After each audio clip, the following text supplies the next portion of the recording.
BNP এখানে অবস্থান নিয়েছিল, সেখানে আওয়ামী লীগের নেতা এসে উপস্থিত হন হঠাৎ করে, এবং তার হাতে একটি ডাস্টবিন ছিল, যে ডাস্টবিনে হচ্ছে ডক্টর মোহাম্মদ ইউনূসের ছবি ছিল।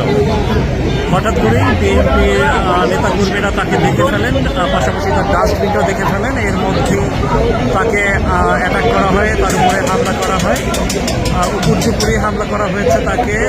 তিনি এই মুহূর্তে এরপরে তাৎক্ষণিকভাবে আমরা দেখেছি যে এনওয়াইপিডির সদস্যরা থেকে শুরু করে এখানে আইন শৃঙ্খলা রক্ষায় যারা আছেন তারা তাৎক্ষণিকভাবে তাকে উদ্ধারের চেষ্টা করেন এবং উদ্ধার করে নিয়ে আসেন। আমি আবার একটু তার কাছে যাওয়ার চেষ্টা করব।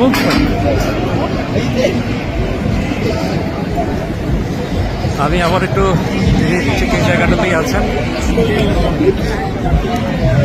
শিবির আমার অ্যাটাক করছে। কি হলো আপনার সাথে একটু বলো। আমার সাথে জামা শিবির বিএনপি সবাই আমার গায়ে অ্যাটাক করছে।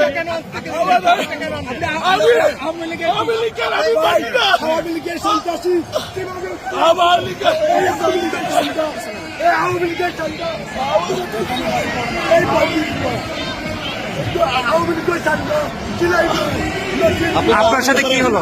আমি আওয়ামী লীগের president.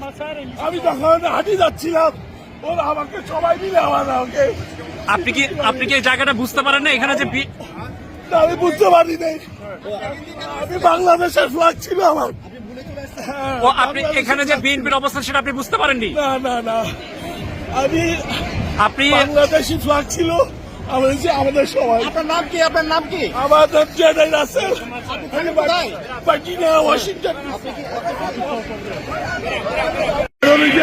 Terrorism, BNP, they attacked me and they just let down and they just put their leg. They were stomping you? Yeah, and police officer. What